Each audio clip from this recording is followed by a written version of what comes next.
En esta clase revisaremos los métodos indirectos que se utilizan para el diagnóstico de agentes infecciosos. Técnicas para identificar agentes infecciosos.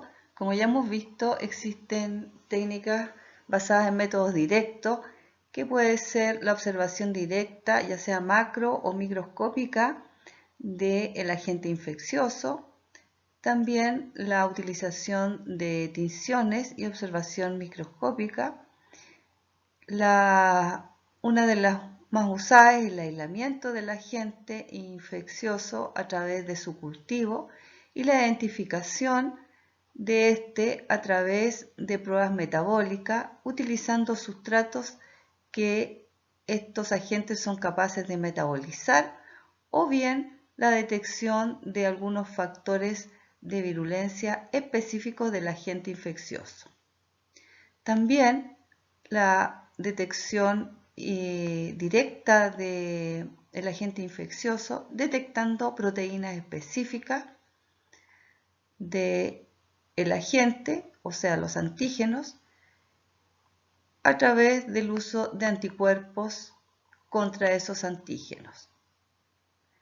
Y algo que en la actualidad se utiliza mucho es la detección del agente infeccioso detectando secuencias específicas del agente infeccioso, ya sea genes, esto a través de técnicas moleculares, utilizando los ácidos nucleicos del agente infeccioso, que se obtiene a partir de una muestra en el paciente.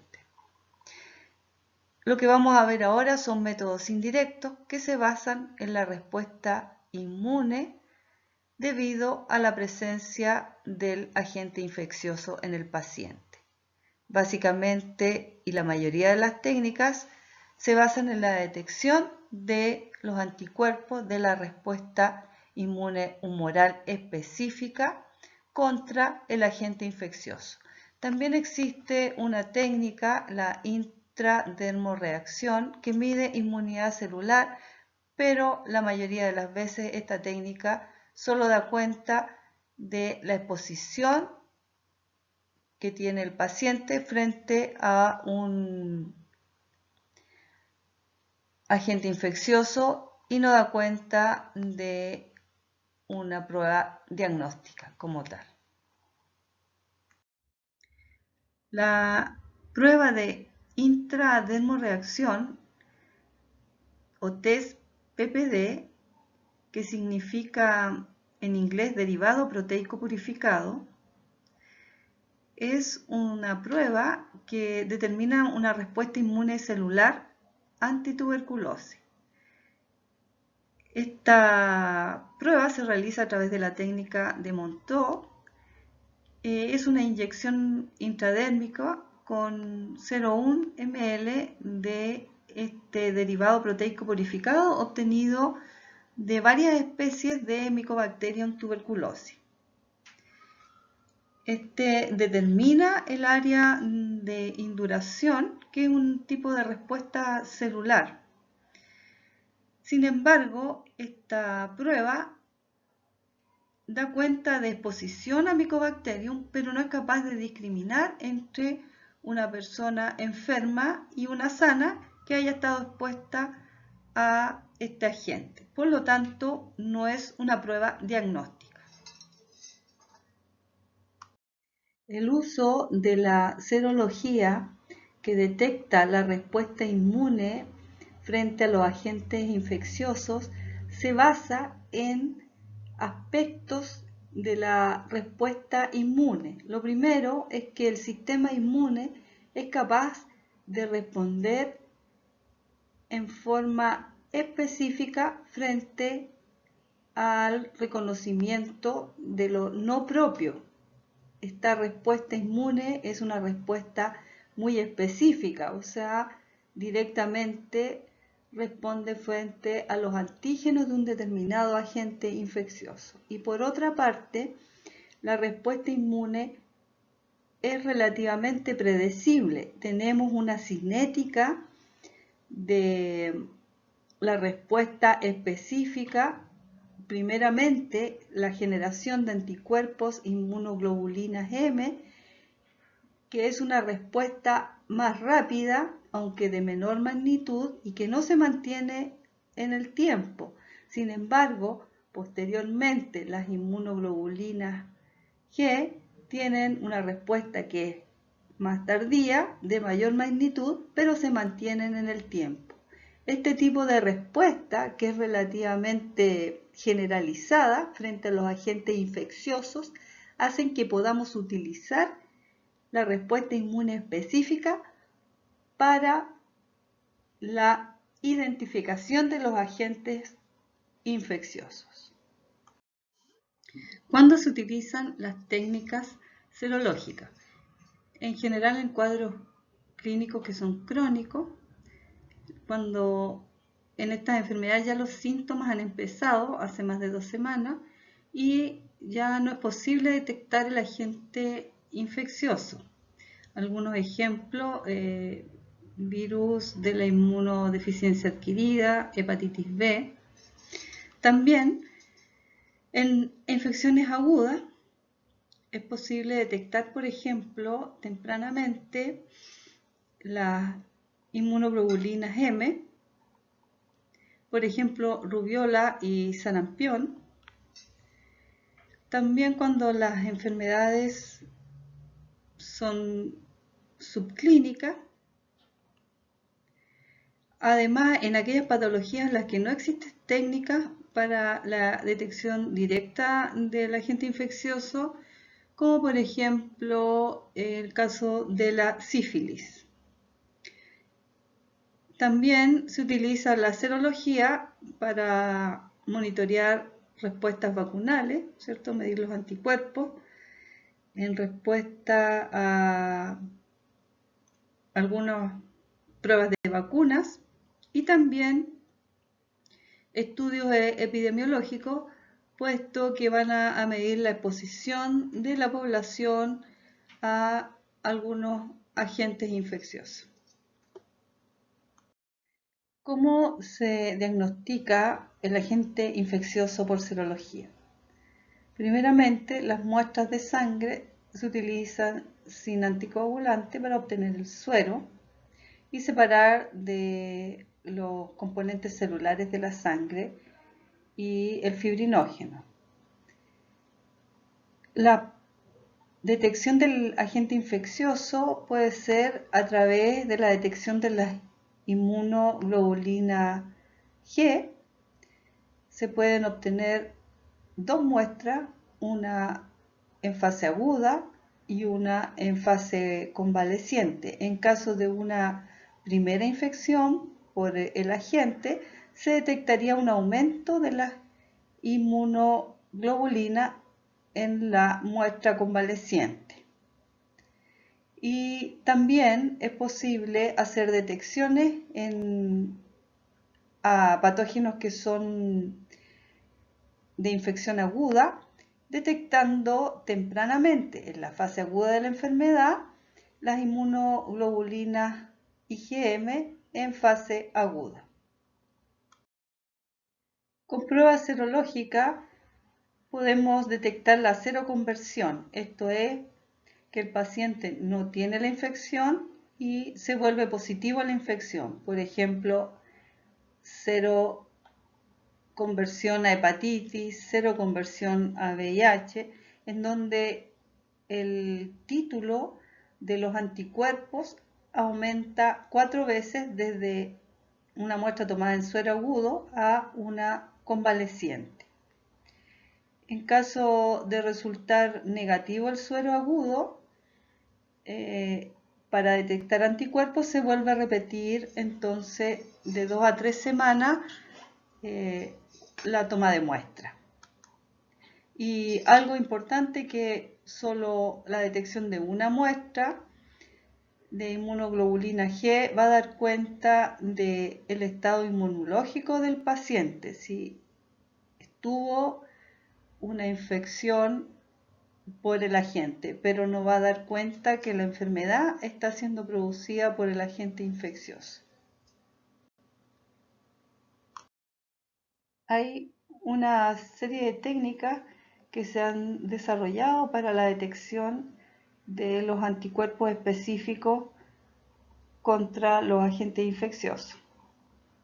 Hay algunos métodos de detección de anticuerpos que son clásicos y que son más lentos, más engorrosos, como la aglutinación, la precipitación, la neutralización, fijación del complemento y la hemaglutinación. Y también se han desarrollado métodos mucho más rápidos como Western blot, radioinmunoensayo, enzimo-inmunoensayo, inmunofluorescencia y la inmunocromatografía. En serología se utilizan pruebas rápidas de aglutinación que utilizan como muestra el suero del paciente.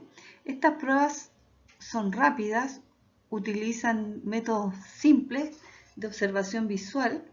En el caso de la aglutinación se utilizan tarjetas para portar las muestras y el reactivo del test. El reactivo del test consta de antígenos del agente infeccioso y estos antígenos están unidos a perlas coloreadas de látex.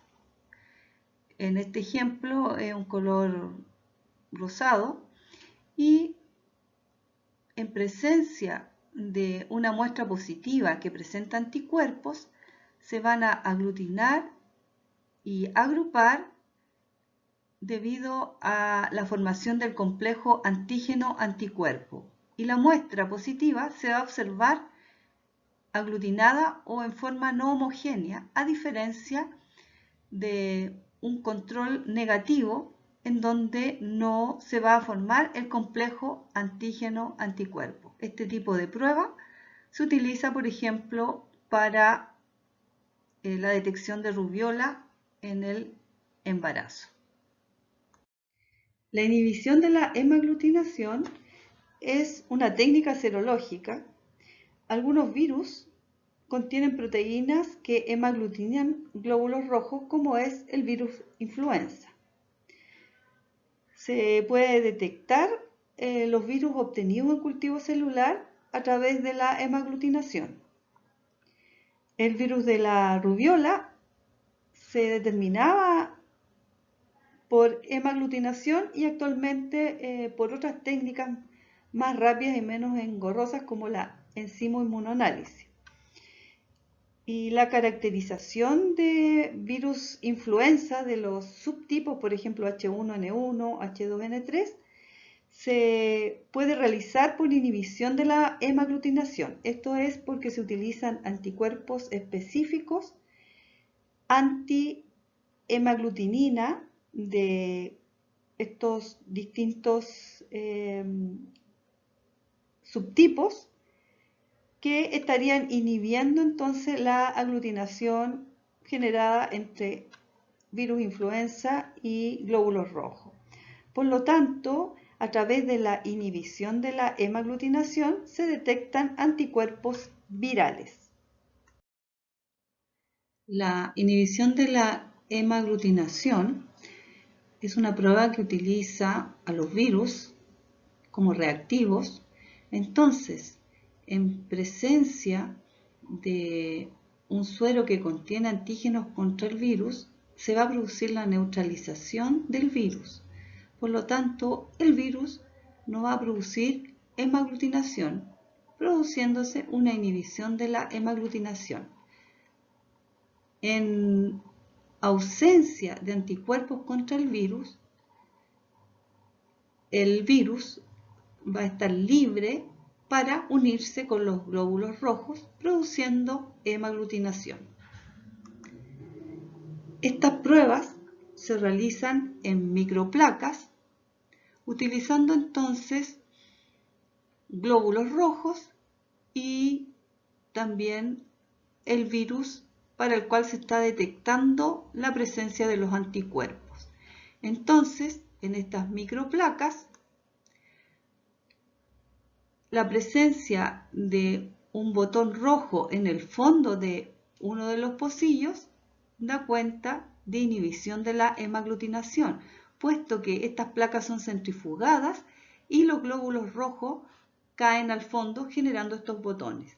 Sin embargo, un color homogéneo de los glóbulos rojos en la solución completa da cuenta de la hemaglutinación. Con estas técnicas se pueden detectar la cantidad de anticuerpos a través del título de los anticuerpos, pues se hacen diluciones del suero del paciente.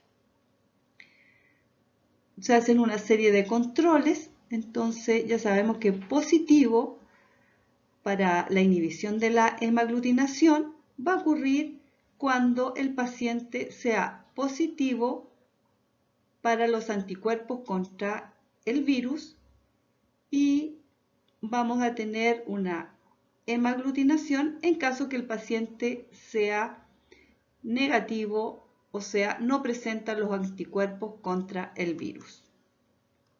Y como dijimos, el pocillo va a ser positivo para la presencia de los anticuerpos cuando haya una inhibición de la hemaglutinación, lo que nos va a mostrar el botón rojo luego de la centrifugación de la placa de prueba.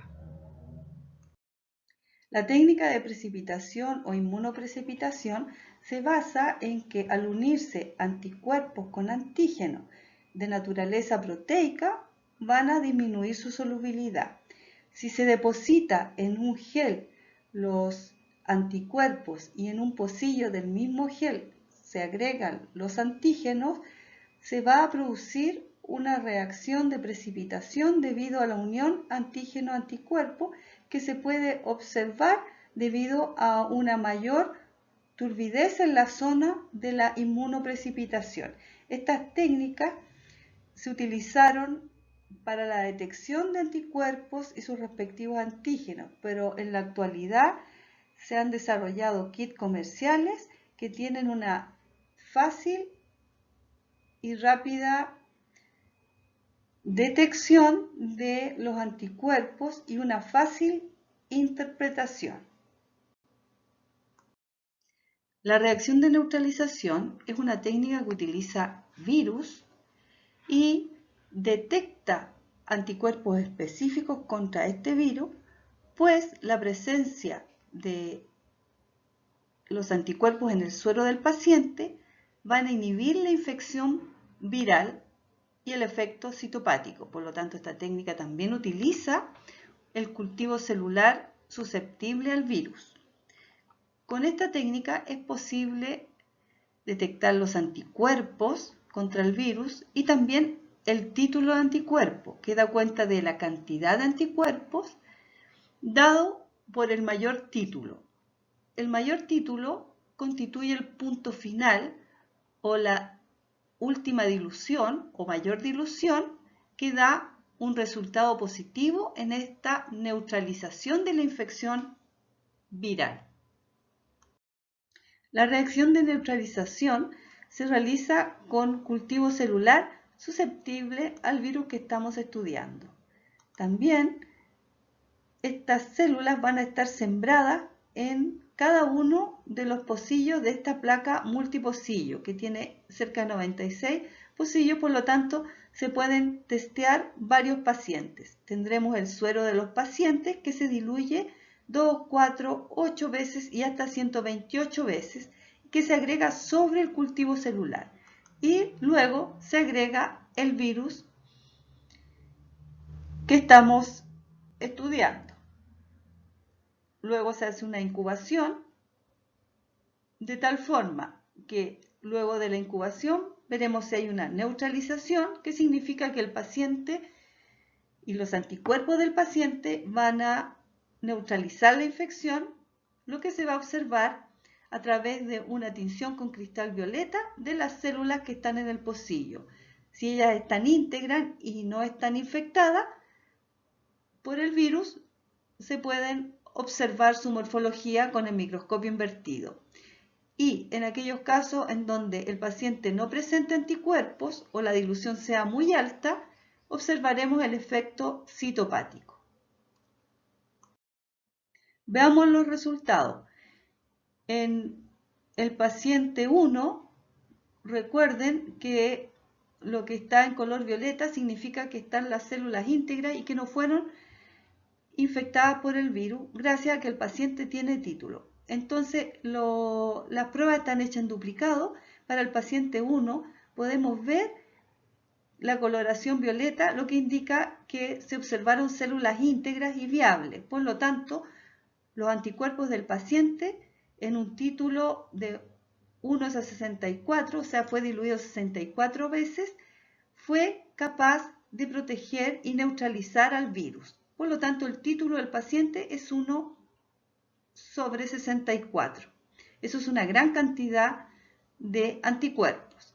En el caso del paciente 2, no hubo coloración ni incorporación del cristal violeta por las células porque están destruidas, pues el virus infectó todas las células, el paciente no presenta anticuerpos. Y en el paciente 3, en suero agudo, podemos determinar que el título es 1:2.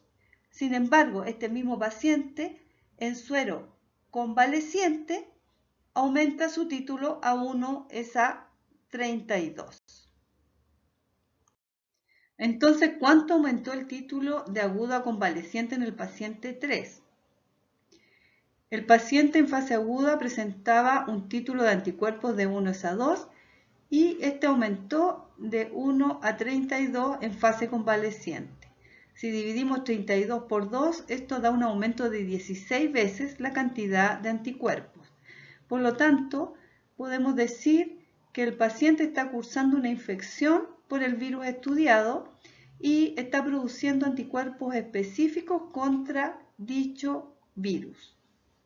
Por lo tanto, podemos atribuir la infección al virus estudiado.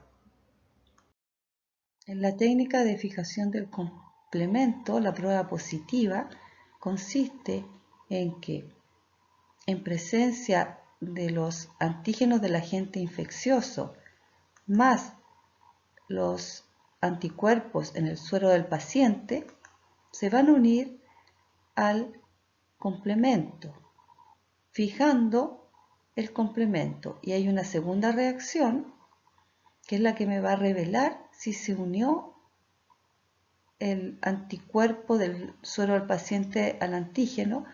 Esta segunda reacción son los glóbulos rojos más anticuerpos antiglóbulos rojos. Este sistema es hemolítico en presencia del complemento, pero debido a que el complemento fue utilizado en la primera reacción, formándose el complejo antígeno-anticuerpo, no hay complemento suficiente para la hemólisis de los glóbulos rojos. Por lo tanto, la prueba positiva para anticuerpos del paciente implica que no hay hemólisis de los glóbulos rojos.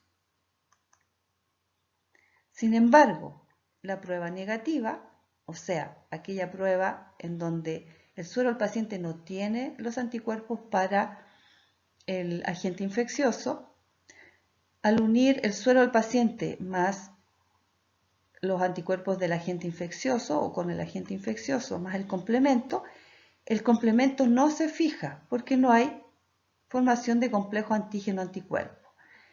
Y al agregar los glóbulos rojos más los anticuerpos antiglóbulos rojos, el complemento sí se fija y genera la hemólisis de los glóbulos rojos. La detección de anticuerpos en el suero de un paciente a través de la fijación del complemento se realiza en micropocillo en una multiplaca de 96 pocillos. Luego de la reacción se centrifuga y la ausencia de hemólisis se observa como un botón de glóbulos rojos que quedan depositados en el fondo del micropocillo. Y esto debido a la presencia de anticuerpos en el suero del paciente. Contrariamente, la hemólisis se muestra como una coloración rojiza en la suspensión del micropocillo debido a la hemólisis de los glóbulos rojos y a la ausencia de los anticuerpos en el suero del paciente. Esta técnica se utiliza en laboratorios de referencia para la detección de anticuerpos para virus respiratorios. La inmunofluorescencia es otra técnica que se utiliza en la detección de anticuerpos en respuesta a enfermedades producidas por agentes infecciosos. Existen kits comerciales que constan de portaobjetos que están fijados con agentes infecciosos. Ellos actuarían como antígenos.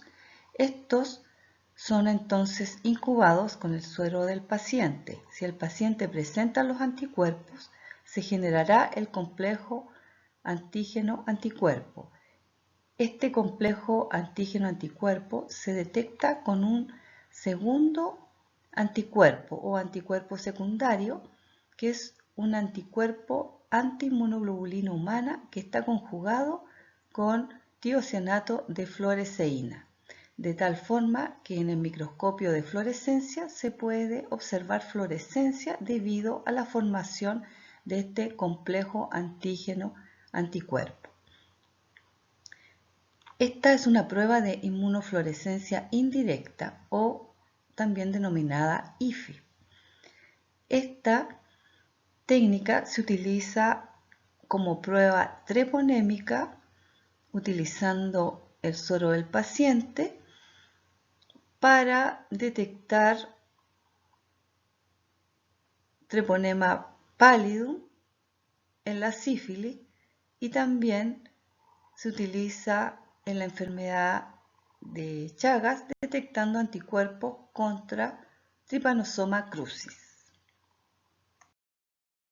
Ahora revisemos la prueba de ELISA, que es un ensayo inmunoabsorbente unido a enzima que, al igual que otras pruebas, se realiza en placas multipocillo, puesto que se procesan múltiples muestras. Esta técnica utiliza las enzimas como una forma de reconocer si hay unión al anticuerpo o al antígeno.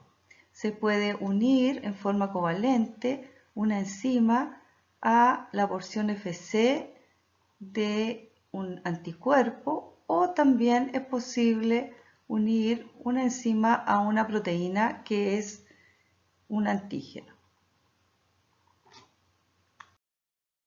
También es posible en los micropocillos generar la unión de anticuerpos específicos o de antígenos específicos para hacer detecciones ya sea de anticuerpos o viceversa de antígenos. La técnica de ELISA resulta ser una técnica flexible. Esta técnica se puede utilizar tanto para detectar antígenos, agentes infecciosos en muestras del paciente, o toxinas.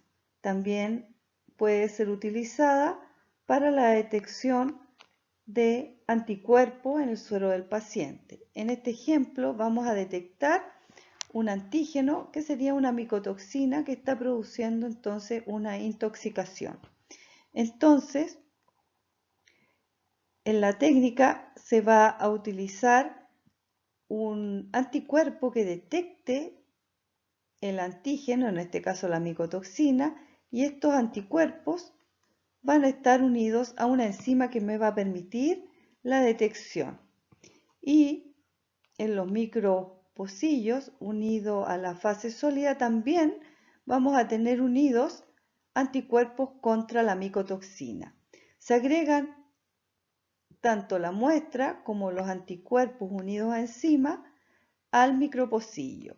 En caso de existir el antígeno, la micotoxina, esta se va a unir al anticuerpo unido a la fase sólida en el micropocillo y también se va a unir al anticuerpo que tiene unido la enzima. Se realiza un lavado para eliminar las uniones inespecíficas y se va a generar una especie de sándwich con el antígeno atrapado entre los dos anticuerpos.